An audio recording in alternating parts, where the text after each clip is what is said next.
Hello दोस्तों, मैं अक्षय आप सबका स्वागत करता हूं आप सबके अपने YouTube चैनल लर्निंग गुरु पर। तो जैसे वीडियो की थंबनेल देख चुके होंगे, आज हम बात करने वाले हैं एनएससी और बीएससी के बारे में। जी हाँ, बॉम्बे स्टॉक एक्सचेंज और नेशनल स्टॉक एक्सचेंज क्या है, पूरी कहानी आज हम समझने वाले हैं। इनकी पूरी हिस्ट्री के बारे में बात करेंगे और इसमें क्या क्या चीजें हैं जो आपको याद रखनी चाहिए, ये सब पूरी बातें मैं आज इस क्लास में बताने वाला हूँ। अगर आप एक स्टूडेंट हो तो जरूरी है, लेकिन अगर आप कॉमन पर्सन है तो उससे स्टूडेंट से ज्यादा आपके लिए भी जरूरी है। बात यह है क्योंकि आज के डेट में सेंसेक्स, निफ्टी 50 कौन नहीं जानना चाहता। क्या आपको जानना है या नहीं जानना? तो जानना है तो वीडियो को लास्ट तक देखिएगा। आज हम समझाएंगे आपको बीएससी और एनएससी के बारे में। तो चलिए, टाइम नहीं लेते हम आपका ज्यादा और बात करते हैं मुंबई अंश विपणी, जिसे हम कहते हैं बॉम्बे स्टॉक एक्सचेंज। शॉर्ट में कहता हूं मैं BSE। क्या कहता हूं? BSE, बॉम्बे स्टॉक एक्सचेंज, मतलब मुंबई अंश विपणी। ये अंश विपणी के प्रकार है। अंश विपणी क्या होती है मैंने अपने लास्ट 2 वीडियो में बताया हूं। अगर आपसे वो मिस हो गई हो तो टेंशन लेने की जरूरत नहीं है, यूट्यूब पर है, आप जरूर देखिएगा, वहां पर आपको मिल जाएगा। जैसे बात करते हैं बीएससी के बारे में, तो एशिया की सबसे पहली, मतलब अपने एशिया की सबसे पहली और सबसे पुरानी अंश विपणी क्या है? बीएससी है। एशिया खंड की सबसे पहली और सबसे पुरानी जो क्या है अंश विपणी है, वो कौन सी है? बीएससी है, बॉम्बे स्टॉक एक्सचेंज है। ठीक है, इसे बीएससी के नाम से पहचाना जाता है। मुंबई के दलाल स्ट्रीट, बहुत फेमस है ये दलाल स्ट्रीट। ठीक है, बहुत फेमस है। जो शेयर मार्केट से रिलेट करने वाले लोग हैं उनको पता होगा कि दलाल स्ट्रीट में क्या होता है। तो दलाल स्ट्रीट पर स्थित भवन में 1875 में दलालों की संगठन के द्वारा इसकी क्या की गई थी? स्थापना की गई थी। 1875 में दलाल स्ट्रीट में एक भवन है, एक जगह है, वहां पर दलालों के एक संगठन ने क्या किया? अंश विपणी की स्थापना किया। Native stock and brokers association के नाम से भी की गई। और इसकी स्थापना किस नाम से की गई थी? Native stock and brokers association के नाम से की गई थी, पहले की गई थी। और ये पॉपुलरली किस नाम से जानी जाती है? बीएससी के नाम से जाना जाता है। भारत की प्रथम सूचीबद्ध अंश विपणी है। भारत की सबसे पहली सूचीबद्ध रजिस्टर्ड अंश विपणी कौन है? हमारी बीएससी है। बाजार पूंजी मूल्य के अनुसार विश्व की 11वें क्रमांक की सबसे बड़ी अंश विपणी है। अगर विश्व की अंश विपणियों में लाया जाए तो बॉम्बे स्टॉक एक्सचेंज जो है बीएससी और दुनिया की सबसे बड़ी 11वें नंबर की क्या है? अंश विपणी है। हो सकता है ये नंबर पार भी हो गया होगा आज के डेट में, इसको चेक कराना कर सकते हो आप। ये हमारी जो बीएससी है वो इंडिया की कौन से नंबर, मतलब पूरे दुनिया की कौन से नंबर की अंश विपणी है बड़ी। तो ये अभी हमारे पास जो लिखा है वो कौन से नंबर की है? 11वें नंबर की सबसे बड़ी क्या है? अंश विपणी है। इस बाजार में सर्वाधिक 5000 से अधिक कंपनियां सूचीबद्ध है। हमारे बॉम्बे स्टॉक एक्सचेंज में कितनी कंपनियां हैं? 5000 से अधिक सूचीबद्ध कंपनियां हैं। और बात करें अंश विपणी प्रतिभूति अधिनियम 1956 के अनुसार एक पंजीकृत अंश विपणी है। और ये हमारी क्या है?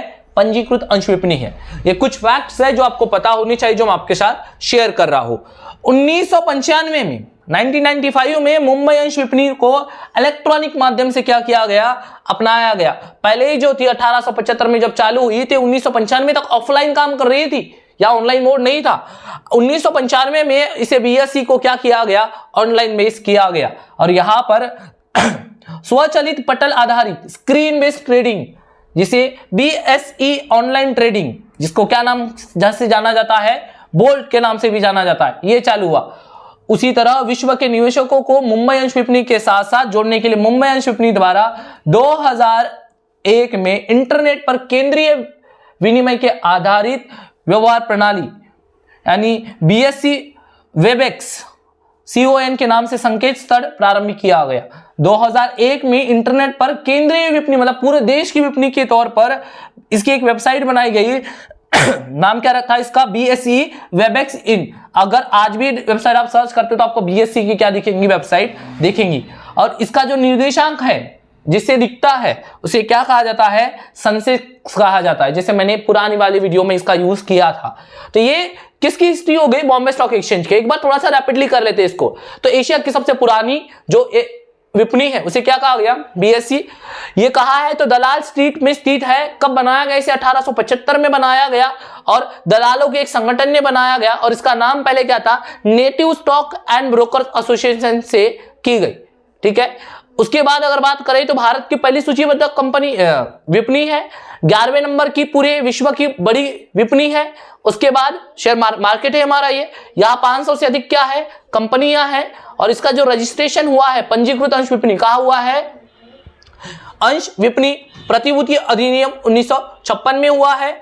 1995 तक ये कैसी थी, ऑफलाइन थी, बाद में इसको क्या किया गया, इलेक्ट्रॉनिक माध्यम में लाया गया, और बाद में इसमें क्या किया गया, ऑनलाइन ट्रेडिंग किया गया, और 2001 में इसे इंटरनेट पर लाया गया और इसकी एक वेबसाइट बनाई गई। क्या नाम दिया गया उसको, BSE वेबएक्स इनके नाम से ये वेबसाइट बनाई गई। और BSE का जो इंडेक्स होता है उसे क्या कहा जाता है, सेंसेक्स कहा जाता है, इंपॉर्टेंट वन, ठीक है। BSE का जो निर्देशांक होता है उसे किस नाम से जाना जाता है, सेंसेक्स के नाम से जाना जाता है। तो उसी तरीके से हमारे पास है राष्ट्रीय अंश विपणि, जिसे नेशनल स्टॉक एक्सचेंज के नाम से जाना जाता है, जिसको शॉर्ट में क्या बुलाते हैं अपन, NSE, बहुत पॉपुलर है ये भी। 1992 में भारत में कुछ वित्तीय संस्थानों द्वारा संयुक्त रूप से इसको किसने बनाया है, वित्तीय संस्थानों ने, और BSE को किसने बनाया था, कुछ ब्रोकर्स ने, किसने बनाया था, दलालों के संगठन ने।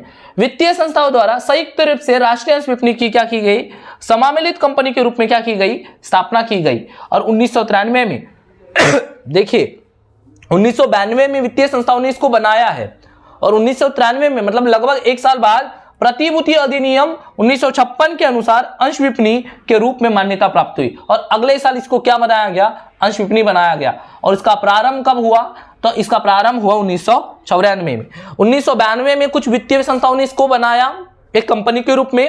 1993 में इसका प्रतिभूति अधिनियम की तरफ अंश विपणि के रूप में इसको क्या मिली, मान्यता मिली, और 1994 में इसने अपना क्या किया, विपणि प्रारंभ हुई, और इसे क्या नाम से जाना जाता है, NSE के नाम से जाना जाता है। भारत की बड़ी और अत्यधिक अंश विपणि के रूप में पहचानी जाती है। अत्यधिक आधुनिक बोला गया है क्योंकि इस अंश विपणि में ऑनलाइन ट्रेडिंग का सबसे पहला ऑप्शन यही रखा गया था।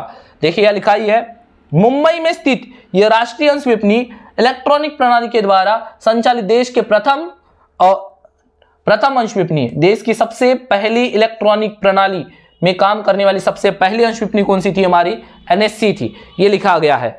निवेशकों के लिए संपूर्णतः स्वचालित पटल स्क्रीन पर आधारित इलेक्ट्रॉनिक व्यापार प्रणाली प्रदान करने वाली यह देश की प्रथम आधुनिक अंश विपणि है। 1996 में प्रस्तुत किए गए राष्ट्रीय अंश विपणि के लिए निर्देशांक सूचनांक को क्या कहा गया, निफ्टी कहा गया। क्या कहा गया, निफ्टी कहा गया। और आज ये क्या नाम से जानी जाती है, निफ्टी 50 इसका इंडेक्स है। इसके इंडेक्स को क्या कहा जाता है, निफ्टी 50 कहा जाता है। क्यों निफ्टी 50 कहा जाता है, क्योंकि निफ्टी के अंदर 50 कंपनियां आती है, इसलिए इसको किस नाम से जाना जाता है, आज के डेट में निफ्टी 50 के नाम से जाना जाता है। देश में सबसे पहली बार ऑनलाइन तरीके से जो इसने आपको प्लेटफॉर्म दिया कि आप घर बैठे खरीद सकते हो, अंशों को बेच सकते हो, ये किसने दिया आपको, NSE ने दिया। और यहां लिखा ही है कि राष्ट्रीय अंश विपणि का मुख्य निर्देशांक निफ्टी 1996 में घोषित किया गया। तो राष्ट्रीय अंश विपणि मतलब NSE का जो क्या है निर्देशांक है वो क्या है, निफ्टी है, जिसे आज हम किस नाम से जानते हैं, निफ्टी 50 के नाम से जानते हैं, क्योंकि इसमें कितनी कंपनियां आती है आपकी, 50 कंपनियां आती है। तो ये जो डाटा हुआ वो किसके बारे में हुआ, आपका BSE और NSE के बारे में हुआ, जो मैंने आपको इस वीडियो में शेयर किया। उम्मीद करता हूं ये सब बातें आपको समझ में आ गई होंगी, समझ में आ गया होगा कि BSE क्या है, NSE क्या है, और इनके बारे में बैकग्राउंड स्टोरी क्या थी, इनकी हिस्ट्री क्या थी, आपको क्लियर हो गए होंगे। तो आगे हम आज बात करने वाले हैं, हमारे नेक्स्ट वीडियो में हम जो बात करेंगे किसके बारे में बात करेंगे आपसे, तो हम बात करेंगे कि अंश विपणि में जो टर्म्स आते हैं, broker, jobber, bull, bear, stage, contract note, trading ring, लैगडक या फिर सेटलमेंट, ये सब वर्ड्स क्या होते हैं। और भी कुछ नए वर्ड्स हैं हमारे पास, जैसे डे ट्रेडिंग, सेंसेक्स क्या है, निफ्टी क्या है, रैली क्या होता है, क्रैश क्या होता है, मार्केट कैपिटलाइजेशन, स्टॉप लॉस, इन सभी वर्ड्स के बारे में हम अगली वीडियो में बताने वाले हैं। तो चैनल के साथ बने रहना जरूरी है कि नहीं है, तो बने रहना है तो सब्सक्राइब कीजिए, लाइक कीजिए, और वीडियो को ज्यादा से ज्यादा क्या कीजिए, शेयर कीजिए। तो इस वीडियो में इतना ही रखेंगे, मिलेंगे हमारे नेक्स्ट वीडियो में, तब तक के लिए ख्याल रखिए अपना और देखते रहिए लर्निंग गुरु।